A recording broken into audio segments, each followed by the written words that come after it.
আপা,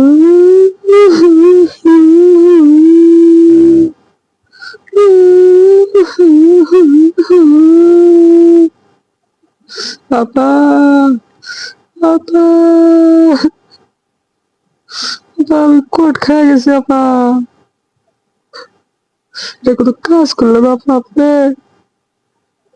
2 বোন চলে গেলেন, 2 বোন চলে যায় তো দিল্লিতে ভালোই আছেন, আমাকে খোঁজ খবর নিলেন না। যাওয়ার সময় একটাবার কইলে তুই তো আপা। হ্যাঁ, যাওয়ার সময় একটাবার কইলে তো আমরা যাইতাম। আমার সাথে গেলে তিনি পুরুষ মানুষ গুলো না যাই, আমাকে তো নিতে পারতো না আপা, আমাকে না নিয়ে গেলেন আপনি। হ্যাঁ, বাড়ি দাঁড়ার থেকে ধরা গেছি, বাড়ি দাঁড়াতে ছিলাম।